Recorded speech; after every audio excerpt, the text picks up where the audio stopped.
Bien le bonsoir. Dans l'actualité, le gouvernement du Sénégal qui met le cap sur 2023 pour combattre le calvaire des inondations. Près de 760 milliards de francs CFA porte le plan décennal de lutte qui offre une bonne place à la prévention des catastrophes liées au phénomène. Rue 29 des HLM Fass, les populations interpellent le maire. Elles ont barré la route pour exiger un meilleur cadre de vie. Et puis les taxis qui font payer aux usagers de Dakar les désagréments que leur infligent les routes pendant la période de l'hivernage. Vous verrez le reportage dans ce journal. Mali, le président américain félicite Ibrahim Boubacar Keïta, le président américain Barack Obama, le nouveau président élu au terme du dernier scrutin au Mali. Première sortie, première victoire, les Lions du Sénégal ont battu l'Égypte au terme de leur rencontre dans le cadre de l'Afrobasket. Vous entendrez notre envoyé spécial à Abidjan.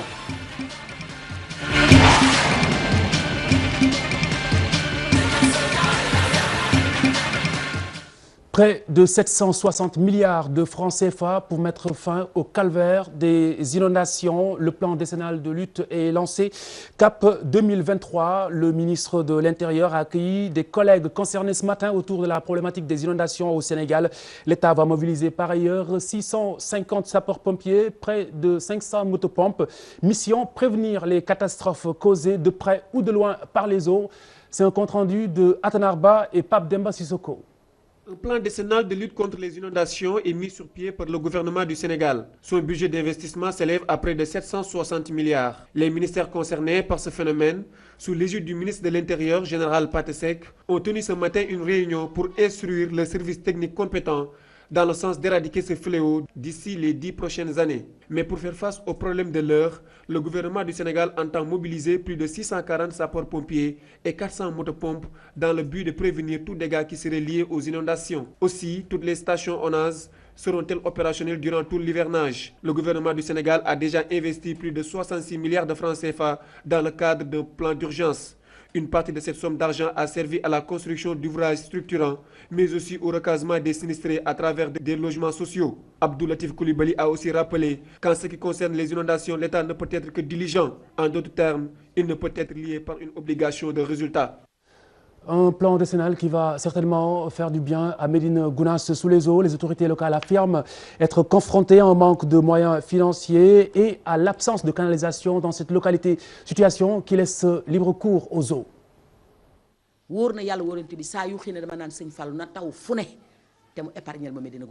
Parce que son problème, ce sont les inondations. Voilà la crainte des habitants de Médine Gounass. Les pluies enregistrées ces derniers jours ont fait de cette cité une zone fortement inondée. Une situation qui laisse l'autorité locale impuissante. Ce sont de gros travaux de l'État. L'évacuation des eaux de pluie n'est pas de la compétence de la mairie. Au début, j'ai essayé de contacter un fournisseur, mais il m'a demandé de payer 700 000 francs par jour pendant 4 mois. Et ma mairie n'a pas assez de moyens financiers pour payer tout cet argent. Je vous dis, l'État est la seule structure capable de régler cette situation. D'où compétence maire de la ville, d'où compétence maire d'arrondissement, compétence État. La tournée effectuée par le chef de l'État n'a pas été bien appréciée par le maire Ouaressar. Pour elle, la vraie banlieue a été zappée. Je n'étais pas impliquée, et je n'étais pas informée. Je n'étais pas informée de la visite du président de la République dans la banlieue. C'est à travers les médias que je l'ai appris. Et à ma grande surprise, Médine Gounass a été zappée par le chef de l'État. Je souhaiterais que Macky Sall vienne ici nous voir, car la commune de Médine Gounass fait partie des zones les plus inondées. Je vous assure, si une solution n'est pas trouvée, il risque d'avoir des catastrophes à Médine Gounass. C'est sûr que ce que je continuer à arrêter. Juste à côté, un bassin de rétention. Et pourtant, l'eau de pluie n'est toujours pas évacuée. Le paradoxe, c'est qu'un canal est tout prêt, mais reste défectueux. Premièrement, il faut totalement restructurer la commune d'arrondissement. Je propose comme solution la restructuration de la commune pour faire circuler les eaux de pluie. En plus, la canalisation demeure un problème et le bassin de rétention n'évacue pas les eaux vers la mer. Depuis plus de 20 ans, les hivernages se succèdent et se ressemblent à Médine Gounass. Un état de fait qui prend de plus en plus des proportions inquiétantes. La route principale des HLM Fass barrée ce matin. L'acte posé par les riverains vise plutôt, selon ces populations, l'attention du maire de la localité. C'est les administrés qui n'en peuvent plus, disent-ils, de côtoyer des eaux stagnantes, des eaux qui polluent leur cadre de vie. La rue 29 du quartier HLM Fass barrée par ses habitants. Les eaux stagnantes et la vétusté de la route en sont les causes. L'état de la route ne nous plaît pas, c'est la raison pour laquelle nous l'avons barrée. Nous vivons dans cette eau sale et malsaine qui nous suit partout, jusque dans nos chambres. C'est mélangé avec les eaux usées des égouts. Nos enfants jouent dans cette eau et c'est très grave.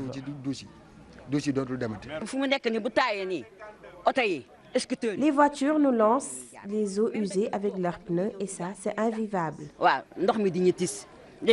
Dans ce cadre de vie indécent, les riverains fustigent la gestion du maire de la commune d'arrondissement de Gueule Tapée Fass Colobane. Nous, on ne sent pas notre mère. Elle a dit que les Fassois n'ont pas voté pour elle. C'est pourquoi elle ne s'occupe pas de nous. Même la mosquée est inondée. Le maire Seynabou Wade dégage ses accusations en touche et apporte des éclaircissements. Bon, moi je ne veux pas quand même qu'on profite de cette situation-là pour régler des problèmes politiques.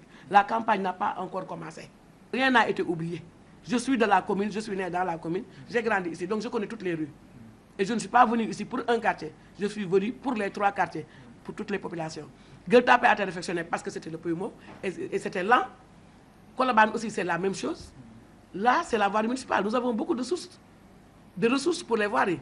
Là-bas c'est le Précole, à la Gueule Tapée c'était le Pumo, ici c'est la voirie municipale. Ils n'ont pas été oubliés. À l'instar de la plupart des quartiers de la capitale, le quartier HLM Fass est confronté aux problèmes d'assainissement. Le maire de la dite localité est déterminé à faire face au phénomène. Les riverains de la rue 29 prennent toujours leur mal en patience. Ibrahim Kamara, c'est le maire de Kaffrine qui sera à mes côtés en fin d'édition. Abdoulaye Wilane, membre du Parti socialiste, est l'invité de cette édition. Nous parlons du centre-ville de Rufisque sous les eaux également. Les activités sur place sont au ralenti du coup. Les populations incriminent les autorités municipales qui, disent-elles, ne se préoccupent pas du tout de l'assainissement de cette localité. Des rues complètement envahies par les eaux pluviales des services comme la mairie, la police, la préfecture, la Sénélec et certaines institutions financières inaccessibles. Le décor est triste et choquant chez les Rufisquois. Ils n'accordent pas une priorité vraiment à l'assainissement de la ville de Rufisque. Pourquoi aussi c'est triste? Parce que Rufisque c'est le 2e budget à part Dakar. Avec les gens qui passent, Rufisque c'est une zone tampon entre Dakar et les villes de l'intérieur. Je crois que c'est désolant. D'où la nécessité de repenser la proposition de loi là qui était passée à l'Assemblée nationale, à voir que les maires là doivent être élus directement par les populations. Parce que ce que je vois là, ça montre encore une fois de plus vraiment l'incompétence de nos maires.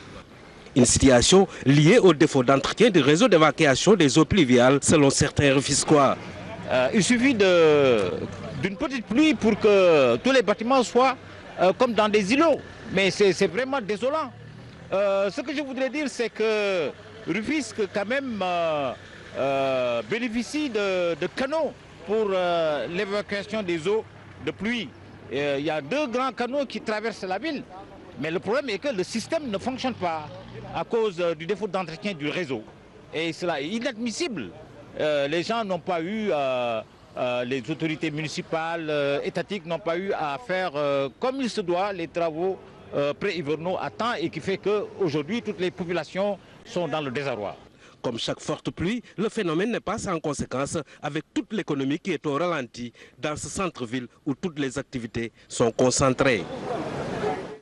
N'appelez surtout pas un taxi si vous n'avez en poche que le tarif habituel. À Dakar, les taxis sont quasi inabordables. Les conducteurs ont décidé d'augmenter les tarifs selon de nombreux usagers. Les chauffeurs assument et soutiennent que l'hivernage et ses désagréments ne leur laissent pas du tout le choix. Al-Hassan Dabo, Juliette Meng, des clients qui ont l'habitude de prendre le taxi. Aujourd'hui, il dénonce la hausse des prix observée par certains chauffeurs. On ne doit pas attendre jusqu'à ce qu'une situation soit difficile pour rendre encore cette situation plus pire. Il s'est trouvé que la vie coûte excessivement cher. Bon, on n'a pas la possibilité de prendre tous un taxi dû au manquement, aux salaires qui sont misérables. Je viens comme ça de Ngaïmehé, je viens d'arriver à Dakar. Donc j'allais en un lieu d'urgence. Donc j'étais obligé de prendre un taxi. J'ai quitté Tenguet pour aller à Dakar. Avant, on demandait 3 000 francs. Maintenant, ce n'est plus 3 000. Ils ont augmenté jusqu'à 4 000, vers 4 500. Et ça coûte excessivement cher. Pour aller vers la banlieue, là, ils exagèrent. Ce n'est plus 4 000 francs, mais ça devient 7 000 francs. Pour les distances si courtes, normalement, les taximans devaient être un peu plus indulgents, compréhensibles. Ce client n'est pas contre l'augmentation des tarifs, mais pour lui, elle doit se faire de manière raisonnable. Ils peuvent augmenter les prix pour réparer leurs véhicules, mais quand même ne pas en abuser. La forte demande et les risques de tomber en panne sont entre autres les raisons évoquées par ces chauffeurs qui expliquent cette hausse. Quand il pleut, à chaque arrêt, nous avons des clients. C'est la raison pour laquelle nous en profitons. Chacun fait ce qui l'arrange.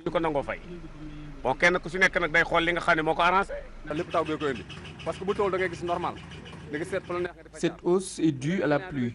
Les clients nous conduisent dans des zones que nous ne maîtrisons pas. C'est la raison pour laquelle nous augmentons les prix pour éviter certains problèmes. Des clients qui dénoncent l'augmentation des tarifs, des chauffeurs qui se plaignent du mauvais temps. Une chose est sûre, l'hivernage impose et dicte sa loi. Les agents de l'ex-CTO devenu OGI, hôpital général de Grand Yoff, qui réclament leurs indemnités. Depuis 1995, ils disent attendre la réparation d'un préjudice en vain. Ils demandent à présent l'arbitrage du chef de l'État, Macky Sall. Nous avons participé à cette production.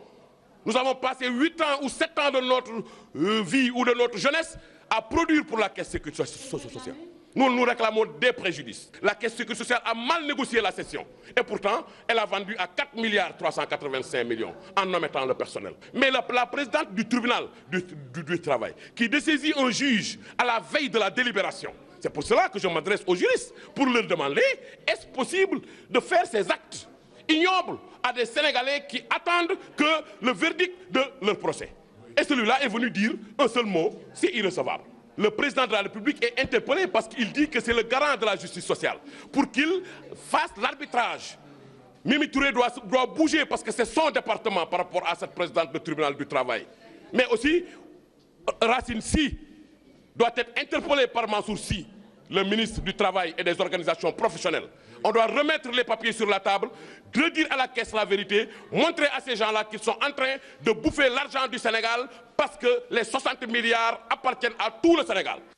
Les complaintes des ménagères face à un marché peu généreux. Les mères de famille trouvent difficilement le poisson. La viande également leur donne du fil à retordre. Marché de Gueule Tapée, un reportage de Mar Dieng et Memouna Ndiaye. waaw nit ñi dañuy forcer nii rek mais mëntuñu dem. des fois ñu dugg si ñamu tubaab bi xam nga rek togg yu xaw a yoo xam te ne xaw naa yomb après di consommer local tamit. À chaque ménage donc sa méthode en cette période où viande et poissons sont introuvables et très coûteux. Les ménagères n'ont pas le choix. Il faut forcément assurer les repas au quotidien. waaw yàpp kilo 3000 benn yaboy buy dem ba jar 250 nga xam ne lii ëpp na. La sardinelle à 250 francs, c'est excessif. Et préparer du riz au poisson séché n'est plus l'alternative parce que tout est cher. Mais les bois 3000, 3500, 4000 doo ko togg. Je pense que c'est à cause de l'hivernage. L'État aussi doit subventionner les prix. Les fluctuations du marché obligent. Désormais, les menus ne sont plus figés. Une fois au marché, j'ai de sérieux problèmes parce que je ne sais quoi acheter. L'essentiel maintenant, c'est de préparer quelque chose. Cette réalité n'est pas toujours appréhendée par les pères de famille qui devront débourser plus. Ce qui m'écoeure dans tout ça, c'est que nos maris qui sont à la maison ne savent pas ce qui se passe exactement au marché. Du coup, nous sommes obligés de nous débrouiller ici. Actuellement, les petites bourses peinent à trouver viande et poissons. Les vendeurs de poissons séchés l'ont bien compris. Pèlerins de la foi, c'est le thème cette année de l'événement catholique de Rome qui célèbre le Père, le Fils et le Saint-Esprit. Ce sera à partir de demain jusqu'au 10 septembre prochain. Et puis, à partir de l'année prochaine, le pèlerinage sera organisé tous les ans. Je rappelle qu'auparavant, le pèlerinage se tenait une fois tous les 2 ans. Et puis, cette année, 450 fidèles vont quitter le Sénégal. C'est juste pour informer, pour redonner le sens du pèlerinage. Cette année, c'est l'année de la foi et c'est pour cela le thème, c'est pèlerins de la foi, justement pour aider les pèlerins à approfondir davantage leur foi, revisiter notre foi et nourrir davantage notre foi au contact de la parole de Dieu et des sites aussi que nous allons visiter. Nous irons en Terre Sainte. Terre Sainte, bon, ça, c'est pour suivre les pas de Jésus. Nous savons que c'est là-bas là où Jésus a vécu, où il a donné son enseignement, tout ce que nous lisons dans les évangiles. Donc nous allons relire ces textes-là aux endroits même, aux sites même où Jésus avait prononcé ces paroles. La page internationale avec d'abord les félicitations du président américain Barack Obama à son nouvel homologue malien Ibrahim Boubacar Keïta. C'est un récit de Amina Sow. C'est à travers un communiqué que Barack Obama a envoyé ses félicitations à Ibrahim Boubacar Keïta, nouvellement élu président de la République du Mali. Le président américain espère que cette élection va servir de base de départ pour de nouveaux progrès vers la démocratie et la réconciliation nationale. Il a par ailleurs appelé au respect des résultats issus de l'élection. L'armée nigériane affirme la mort du chef de la secte islamiste Boko Haram. Aboubakar Cheikhou était l'homme le plus recherché du pays. Selon des renseignements nigériens, le chef de la secte serait décédé entre le 25 juillet et le 3 août des suites de ses blessures. Mahmoud Ezzat, c'est le nom du guide des frères musulmans par intérim. Il remplace Mohamed Badi, arrêté par la police égyptienne dans la nuit du lundi au mardi. L'arrestation du guide suprême est un coup dur pour les frères musulmans qui voient plusieurs de leurs chefs envoyés en prison. L'ex-président pakistanais Parvez Musharraf, formellement accusé du meurtre de Benazir Bhutto. L'ancienne rivale du général Musharraf a été assassinée en 2007 en pleine campagne électorale des législatives. À l'époque, Pervez Musharraf était chef de l'État. Après 4 années d'exil entre Dubaï et Londres, il est revenu dans son pays, mais a été rattrapé par plusieurs affaires dont le meurtre de Benazir Bhutto. Pervez Musharraf a dirigé le Pakistan entre 1999 et 2008. Il est arrivé au pouvoir à la suite d'un coup d'État militaire.